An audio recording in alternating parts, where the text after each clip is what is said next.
It has webbed feet like a frog, a bill like a duck, and venom like a snake. And oddest of all, it lays eggs like a bird. So much of its life is spent underwater or underground that the life of the platypus is still largely unknown. An irresistible challenge to filmmaker David Parer.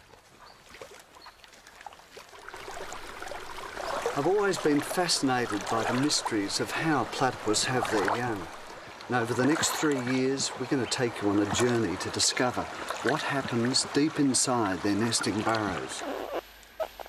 It's a truly amazing story. Maybe she's active.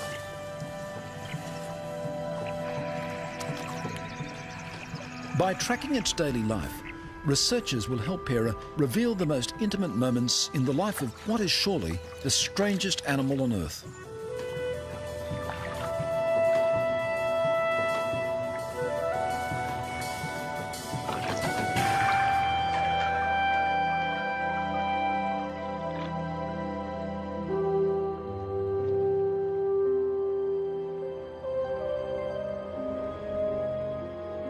The high plateau of Tasmania, the southernmost link in a mountain chain that stretches the whole length of Australia's eastern coast.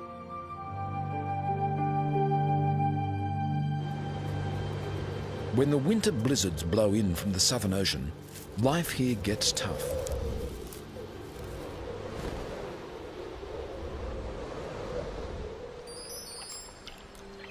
Yet, even here, the platypus thrives.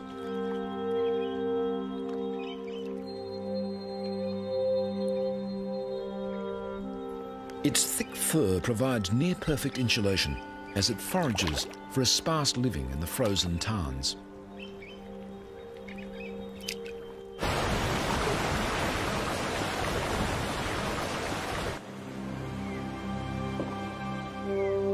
The spring thaw turns mountain streams into torrents.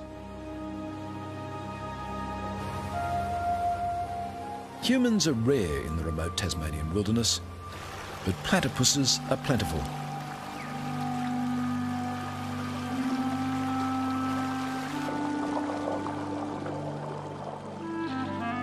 There's prey to catch with their probing bills under every rock. Shrimps and worms, and the larvae of aquatic insects.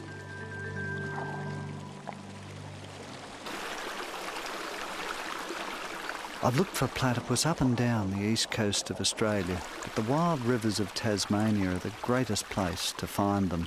But even here, they're difficult to see. They seem to meld into the water and rocks, and then suddenly disappear. When Europeans first encountered it, the platypus seemed almost too weird to be real. The name comes from the Greek for flat-footed. Yet it was the creature's duck bill that most fascinated 19th century zoologists.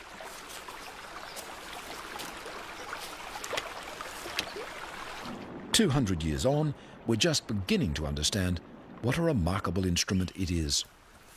In fact, there's a lot about this secretive animal that we're only finding out now. As the early naturalists discovered, the platypus is not an easy animal to study. Its burrows may run back into the banks for 30 metres. And they soon learned to be cautious.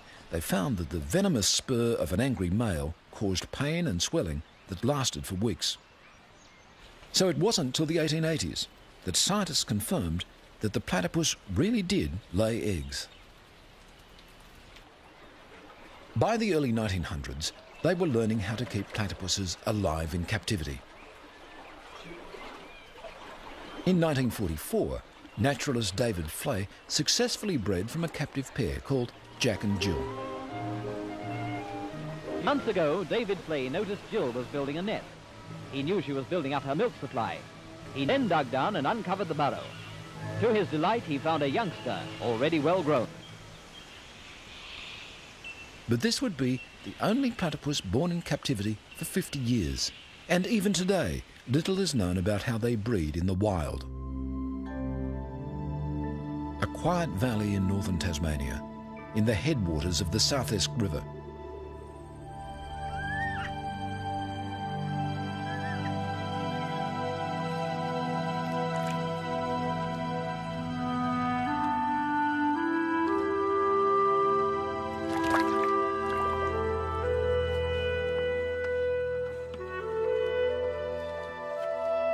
An unassuming farm dam proves an ideal site for biologist Nina Koch. She needs to trap a female platypus, the first step in an ambitious project. It's really unbelievable that these farm dams can be such a good place for platypus to live in.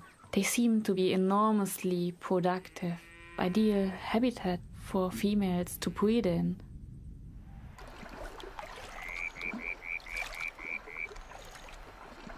I heard about Nina's work in Tasmania and came over to join her. Perhaps she may be able to help us in our quest to find breeding platypus.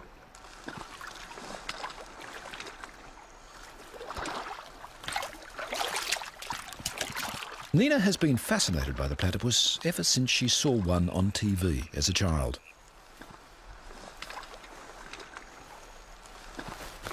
Now she's come all the way from Germany to take part in a 2-year study. The aim? To find out more about how female platypuses raise their young.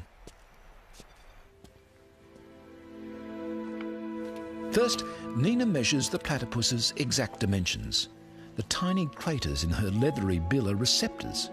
Some are sensitive to touch, others to the minute electrical impulses emitted by her prey. Just keep on. Yeah, that will do. Be probably old enough. Not healthy enough. Next, Nina attaches a tiny radio transmitter to the platypus's fur. It needs to be tested thoroughly before next year's full-scale breeding study.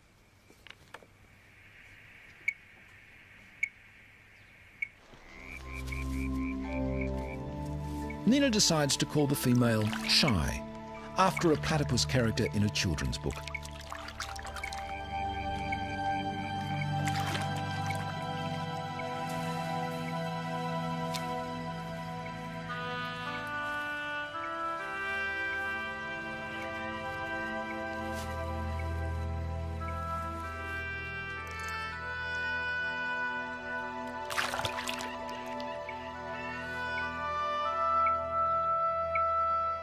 Within days, Nina has identified the precise location of one of Shy's sleeping burrows on an island in the dam. We've tracked Shy for a couple of days now, and we could follow her to this island. And she's sleeping right here in her burrow, and we are going to put an infrared video camera in so we can see what she's doing in her burrow.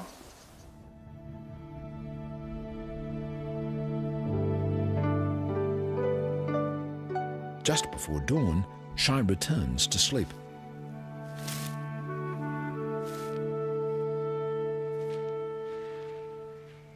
For Nina and her partner, Marcus Utesh, this is the first view of a platypus underground. There she is. She's coming in. Next year, they'll try to get a camera inside the burrow of a breeding platypus. That is absolutely great. Wow. A few weeks later, Nina and Marcus find a baby platypus near the dam. It's only just emerged from the nest. Soon after, they find another, bigger youngster. This baby looked much more like an adult. It weighed 610 grams, so double the size of the one that we caught before.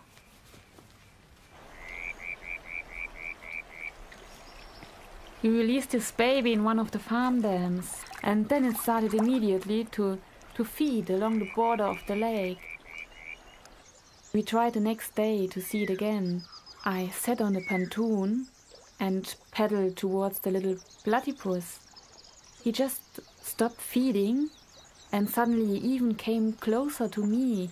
He was by far more curious than afraid.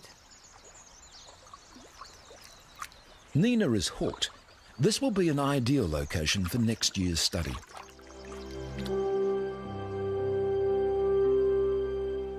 The only other animals on Earth that are even distantly related to the platypus are the echidnas.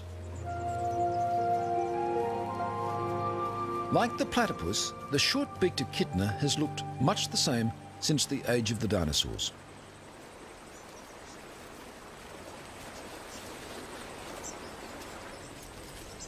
It too has evolved a highly specialised mouth, not a bill, but a beak, which can be used as a crowbar if need be, and a long sticky tongue to pull ants and termites from deep within their nests. Despite their different lifestyles, the echidna and the platypus share one crucial characteristic. They're the only surviving members of an ancient group of egg-laying mammals, the monotremes.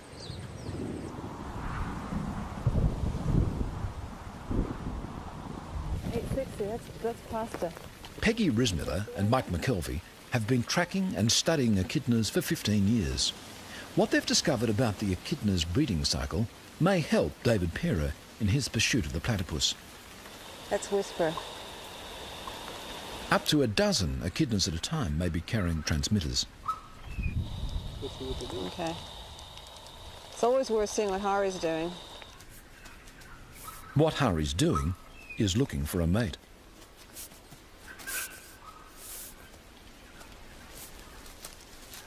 Mostly, echidnas lead solitary lives, but when a female comes on heat, males will gather from far and wide. But the females emit a scent, and the scent is called a pheromone, and it's something that humans often can't smell, but obviously the males can smell it.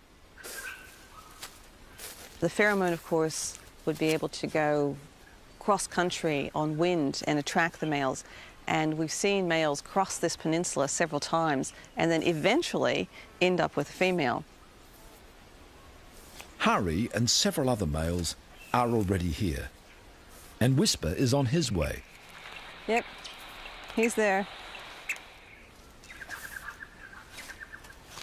Whisper joins what's called an echidna train, a group of males all paying court to a single female. Okay. She has no burrow over here?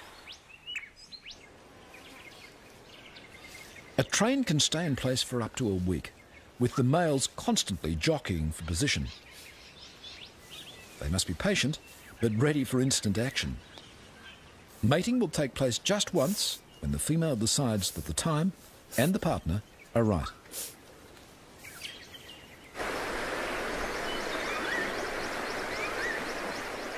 To try to capture the elusive courtship ritual of the platypus, David travels to the far north of Queensland.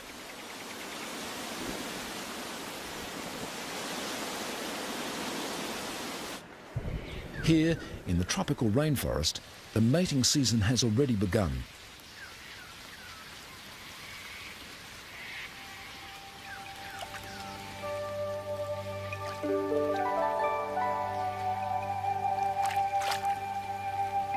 This female is feeding hard to ready herself for the rigours of motherhood. Every 40 seconds or so, she must surface to breathe.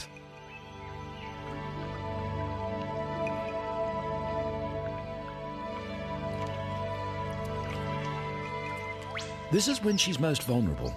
Eyes and ears are open wide, alert for danger. But as soon as she dives, she shuts them tight. Using only the sensors in her bill, she's built up a detailed mental map of her feeding ground.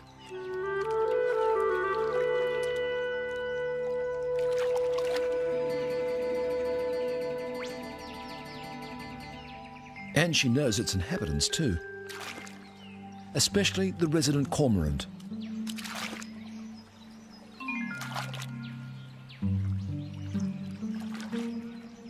The white-faced heron minds its own business.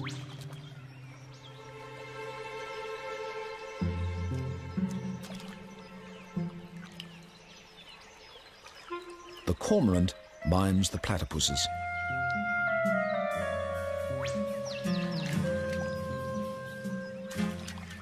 Each time the platypus dives, the cormorant follows, snapping up shrimp and small fish flushed out by the foraging platypus.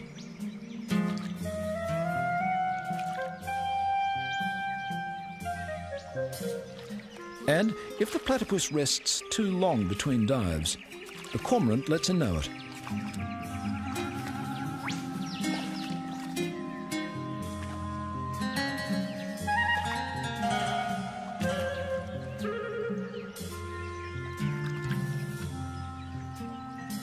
In this particular river system, almost every pool has several resident platypuses and a single cormorant ready to exploit them.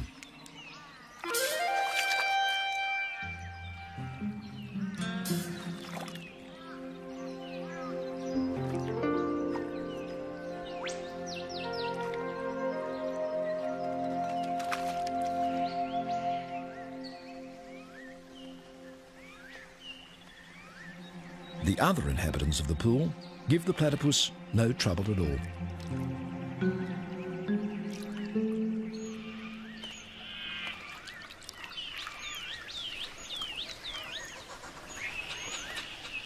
The azure kingfishers are peaceable neighbours too. They may occasionally snap up fish and shrimp she drives to the surface, but at least they don't harass her to dive for them.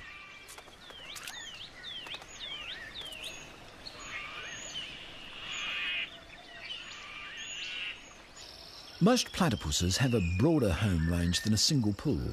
This muddy tributary to the main stream is a favourite feeding ground.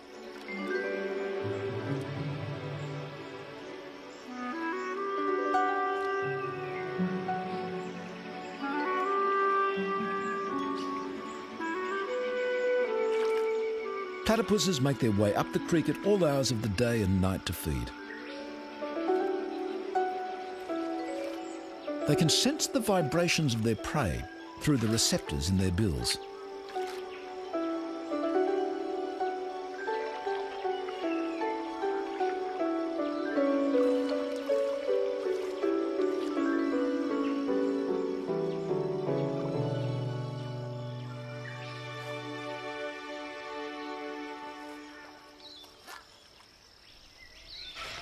I've been here for about 3 months now and been desperately trying to find a place where the platypus are courting. I think we might be onto something here. This is firm flat.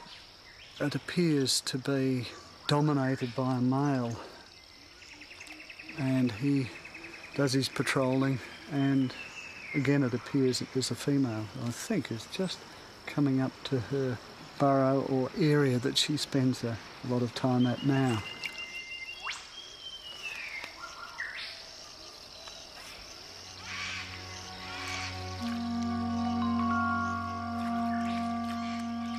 As the light begins to fade, the platypuses start to make their way further up the narrow creek. There's even better feeding where it runs through cleared farmland, but the platypuses will only venture there at night.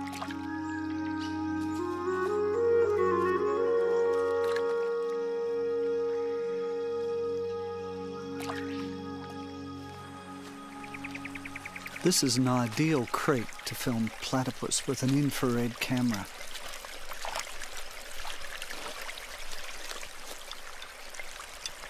I really like using infrared cameras because you can capture behaviours at night that no one's ever seen before.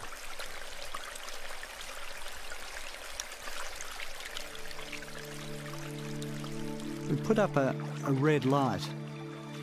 The platypus can see the red light, but they don't seem to be disturbed by it. Sitting there beside the bank of the river with the water running through my boots and the legs of the tripod in the water, as the animals slowly worked their way up towards me, they would stop and glance up and then keep on coming. They were totally unafraid.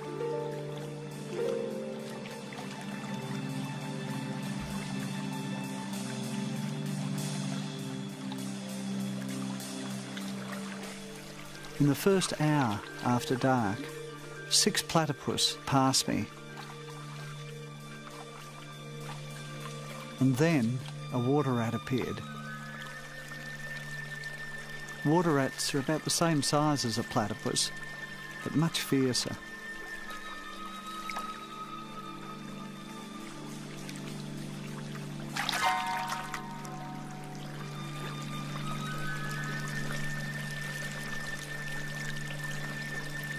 A few nights later, David Perra sets up his infrared equipment on a bridge overlooking the main river.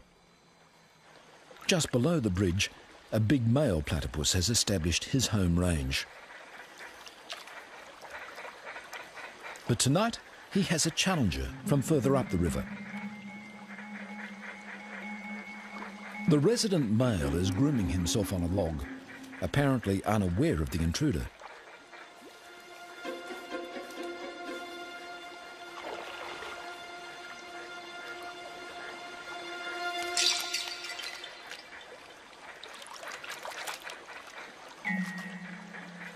Despite being caught by surprise, the resident male has won the encounter easily. He hasn't had to use his most damaging weapon. The poisonous spur on his hind leg is fed by a venom gland that in the breeding season reaches its maximum size. Day and night now, the big male patrols his home range.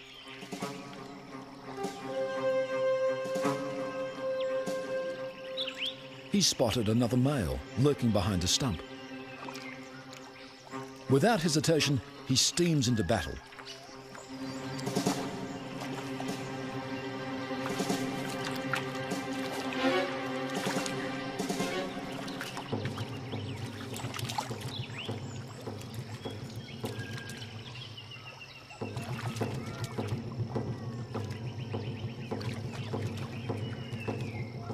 Whether platypuses regularly use their spurs in these encounters, or whether they're weapons of last resort, we don't know. In this case, the resident male is triumphant, and a female is ready to be courted.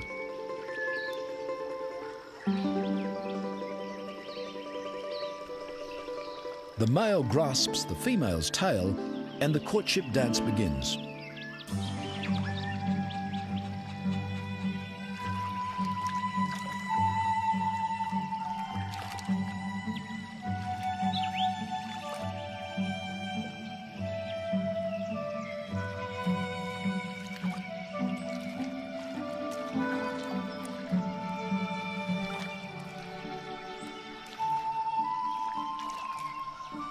The dance can continue for 20 minutes or more. Whether the female is courted and mated by many males, or just one, is something else we don't know for sure.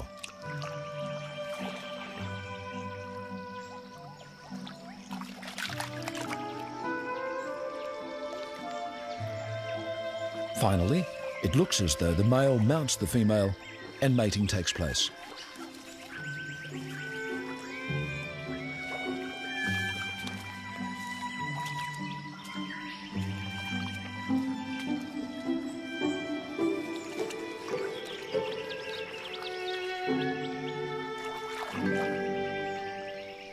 The bare patch on her tail may be a sign that she's been courted often in recent days. Now she's returning to her nesting burrow. 1 or 2 eggs, perhaps even 3, are on the way.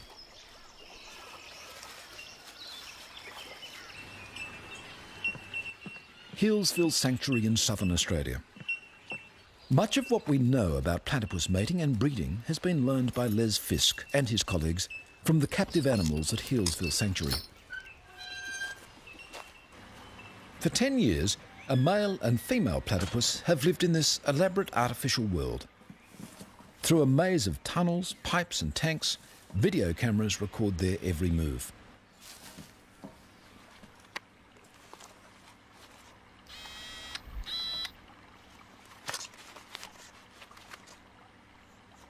Two years ago, for the first time since David Flay's success in the 1940s, Fisk managed to breed platypuses in captivity.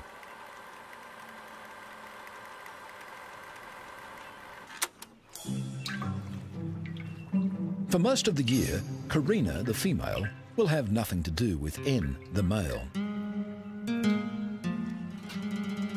But spring is in the air at Healesville Sanctuary.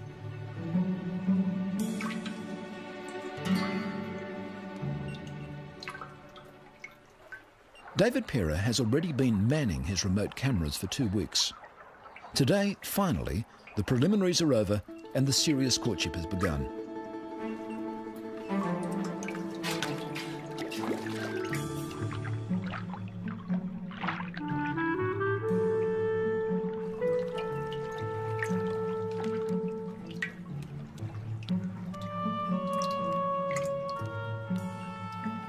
the moment that she's ready to mate can be fleeting. N is determined that he's the one who'll be around when that moment comes.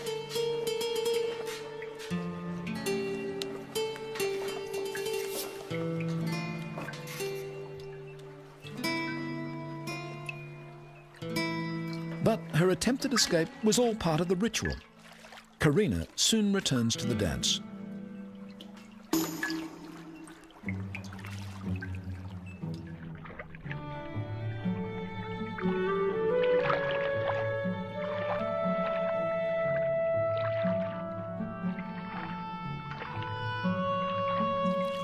Two years ago, this couple successfully produced twins. Judging by the way the courtship is consummated, the signs are good for this season too.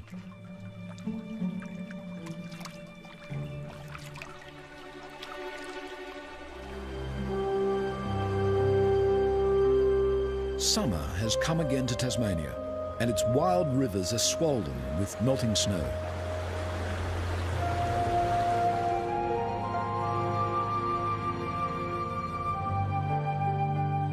In a quiet backwater, as temperatures rise and the days lengthen, a female platypus is collecting material for her nest.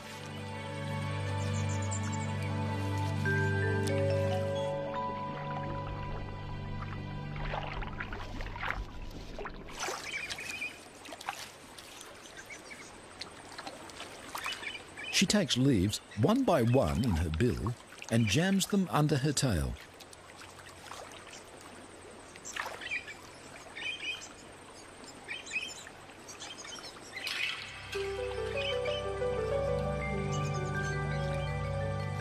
To safeguard it from flooding, she's dug the entrance to her burrow several metres up the steep bank.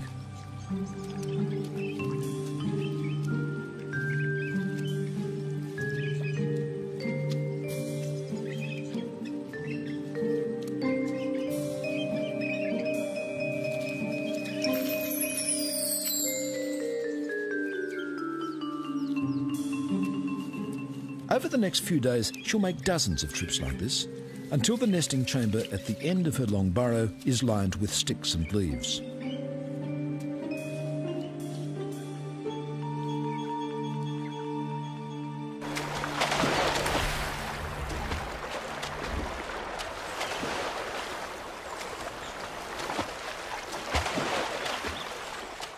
Back on the South Esk River, Nina Koch and Marcus Utesh are joined once again by David Pera for the start of a new season's work. In the early afternoon, we go down to the South Esk River and set up a series of nets. These nets were originally designed to catch eels, but they're also really good and safe for catching platypus as well. Ja, genau.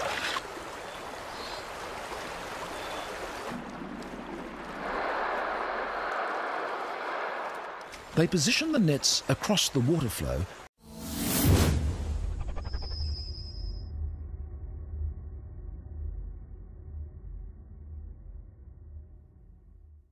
to trap the nightly traffic of platypuses as they feed up and down the river.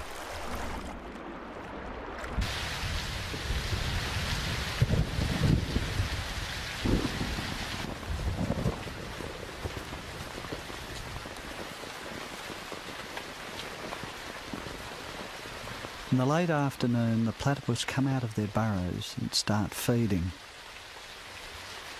They're very good at avoiding nets because their sensitive bill can pick up the water flowing through the mesh. Many evade the nets, but eventually we catch one.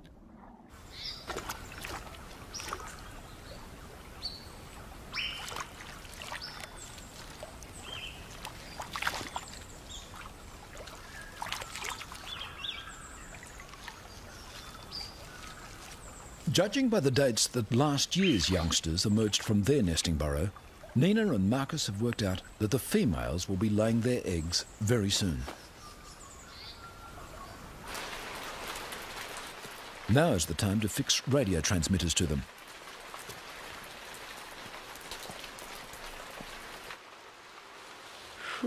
This one has a large bare patch on her tail, a sign that she's probably been courted intensively. jägered on all the animal. This might be a mating mark. All the fur is away from the tail surface. They discovered that she's one of the females they trapped and tagged last year. In fact, it's their old friend, Shy. 80-17, that's Shy. Wow, we got Shy back. We'll come back. Great.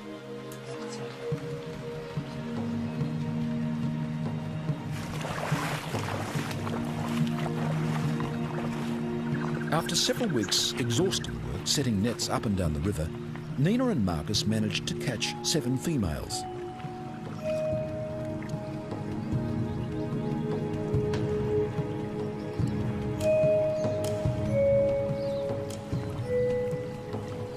Each one is fitted with a new transmitter and released back into the river exactly where she was caught.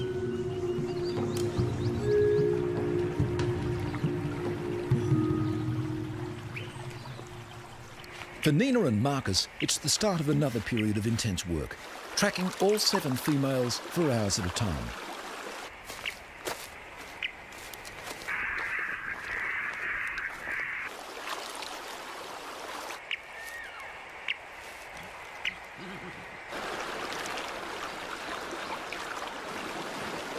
They find there's a wide variation in the platypus's behaviour. Some feed mostly in daylight. Others sleep during the day and feed all night. Some travel a kilometre or more up and down the river each feeding session.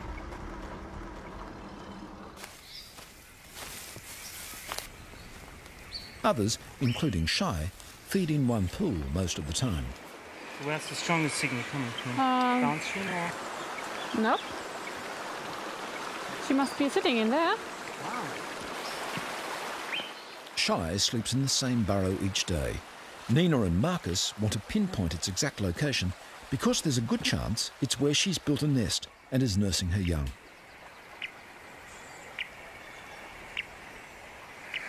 Get reception here. And it's getting weaker. Which gain do you have? 10.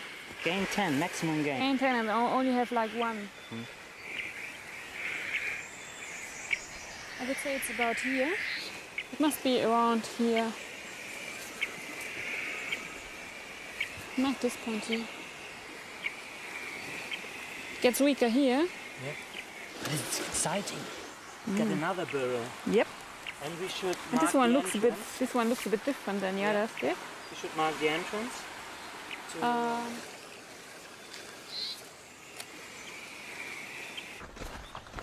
Meanwhile, Peggy Rismiller and Mike McKelvey are still keeping track of their echidnas. You think try again from here? Oh yeah, right towards that cypress. 3 weeks ago, this female was at the head of a mating train. She should by now have laid an egg.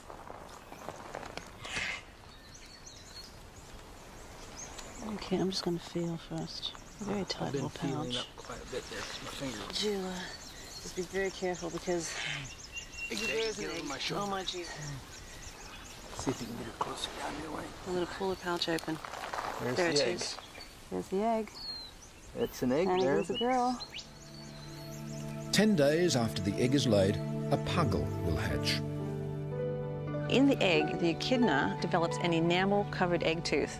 It needs this egg tooth to actually rip open this leathery shell and then pull itself out onto the mother's belly. Look, there's the back of it. Inside the pouch, it's really moist and humid because that's what the puggle needs right now.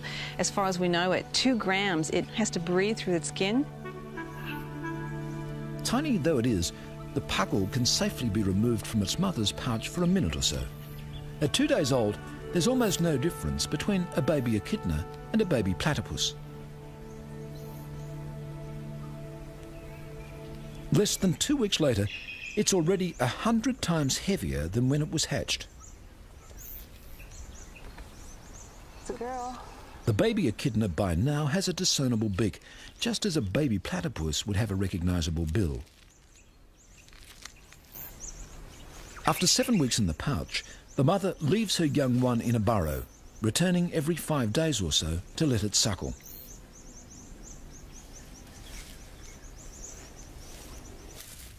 Instead of nipples, the mother has specially adapted paws, clustered in patches on her tummy. As the baby suckles, the mother expresses the milk through her skin. It doesn't need its eyes. I think it's like all very small animals. They go on scent, and so the young is scenting where the milk patch is. At 6 months, the young one is almost ready for independence.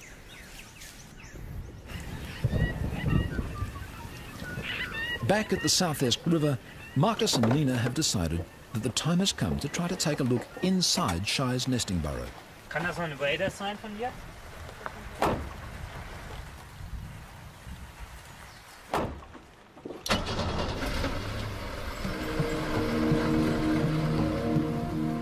Shy has been feeding regularly for 16 hours in every 24, returning to the same burrow each day to sleep. They're sure she's nursing young.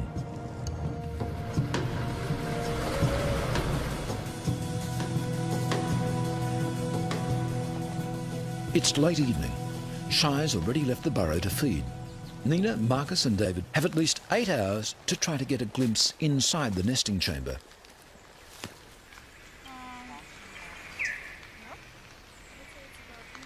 First, Marcus drills a hole carefully into the burrow roof.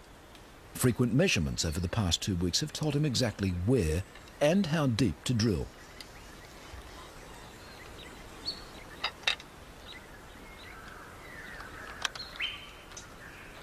Meanwhile, David sets up and tests an endoscope with a tiny video camera mounted on its end.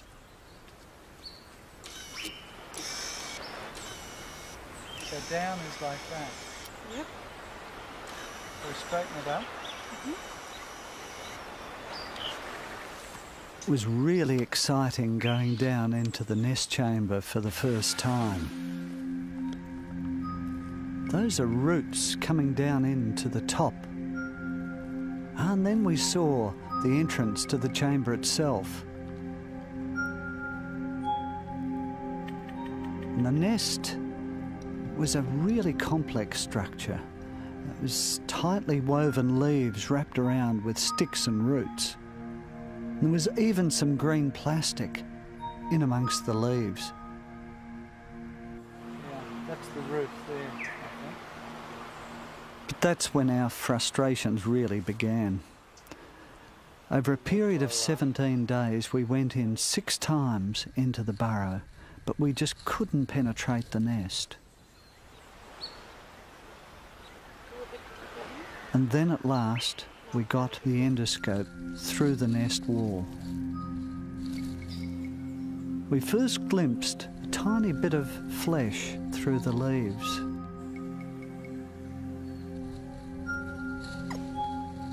And then another period of frustration, half an hour trying to get a glimpse of the bill.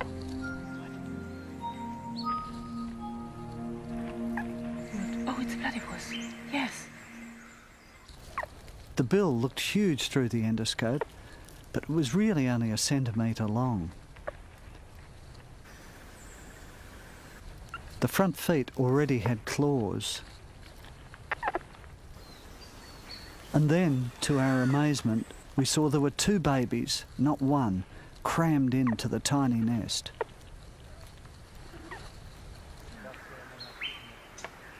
Thank you. 3 weeks later, we went into the burrow again, and we found them immediately. It's incredible. They'd grown enormously. Now they were covered in a thin layer of fur. There were even visitors inside the burrow. What is it? It's a tick. I think it was a tick. The ticks are only found on platypus, and already they're feeding on the blood of the young ones. Their bills are now large and very dark. We think the young are now about 6 or 7 weeks old.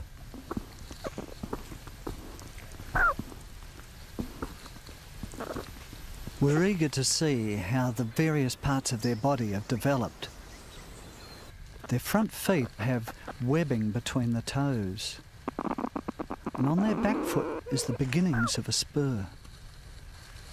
The smaller one is female. the larger one has a much bigger spur. It's obviously a male. We called him Bigfoot.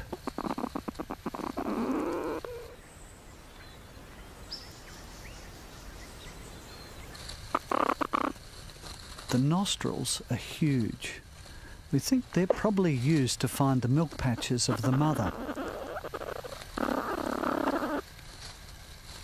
And here, the smaller one is rubbing the tummy of the larger one, as if it's trying to suckle. It was a revealing 3 hours in the burrow.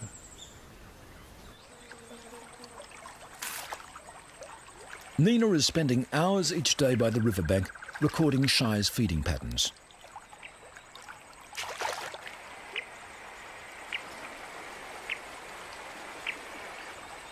It's late summer on the South Esk, and vast numbers of insects are hatching from the river.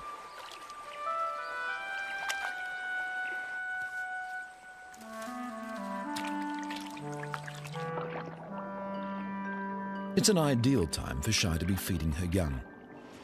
She's just feeding enormously. She spends 16 hours out in the river, and she just goes along the river, and wherever she is, just feeds. Unbelievable hungry little female.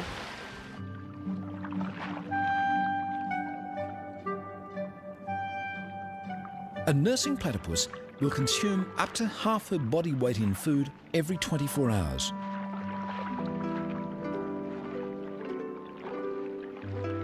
Most of it consists of tiny morsels, which she must somehow find and separate from the leaves, mud or gravel on the riverbed.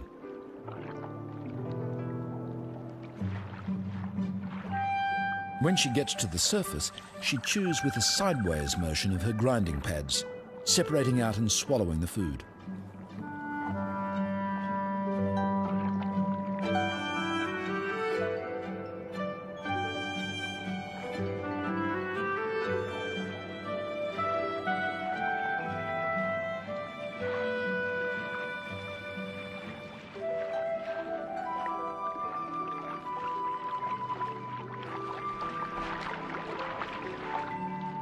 In a single feeding session, she may dive up to 1,000 times.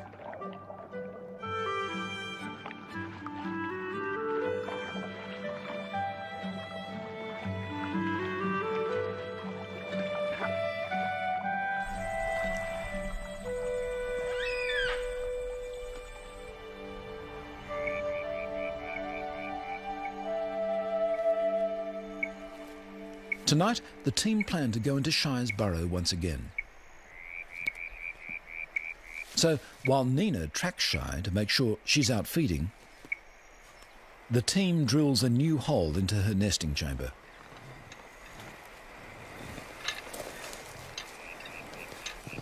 This time, they're installing a tiny remote-controlled camera that will be able to film Shy feeding her young without disturbing her.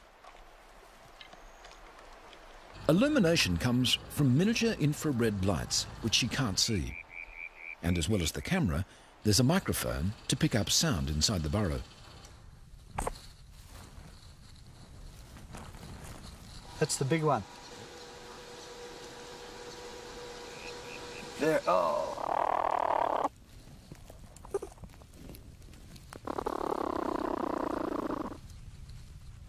The babies are now about 13 weeks old. Their eyes are open, their bills are fully formed, and their coats have grown thick.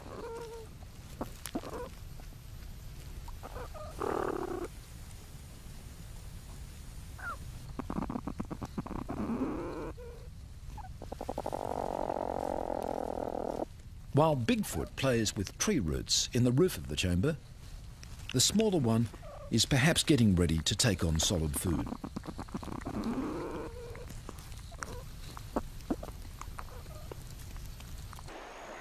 Nina warns that Shy is on her way back to the burrow.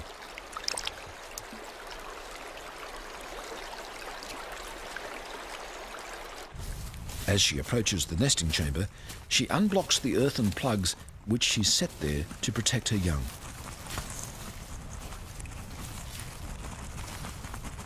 Then she's through into the chamber. Here we go.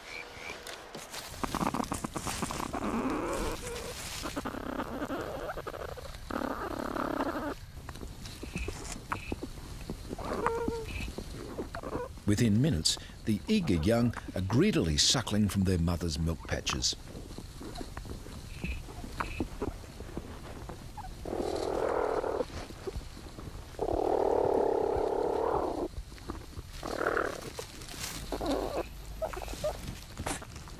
But the team is about to see behaviour that no one has ever seen before. That is amazing.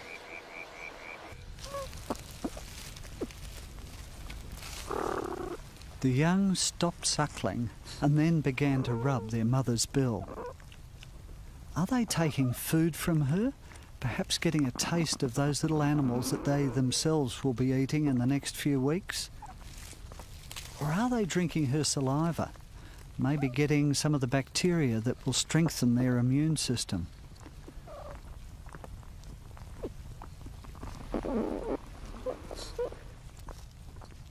We don't really know what we're seeing in these extraordinary pictures.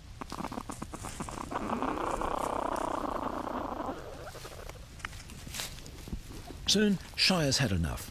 She busily rebuilds the nest around her young.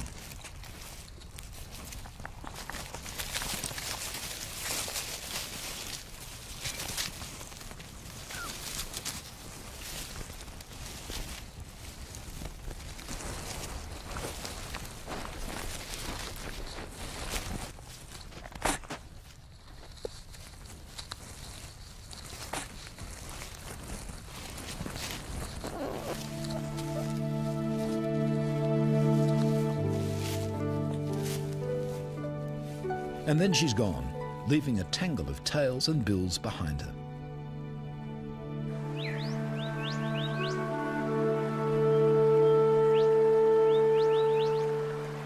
Ten days later, on watch as usual beside Shai's pool, Marcus and Nina spot one of the young platypuses in the water.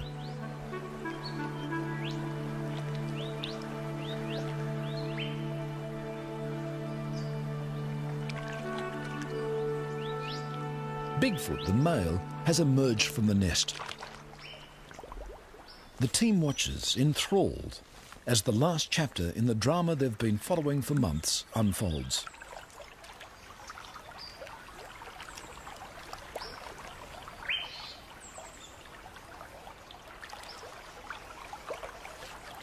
Bigfoot needs no tuition from his mother.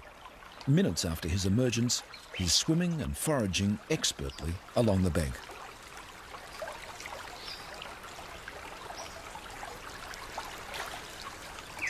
He asserts his independence swiftly. Within a few weeks, he's travelling well upstream from his mother's pool. Soon, he'll have to leave this rich feeding ground. He's trespassing on the home range of older, larger males.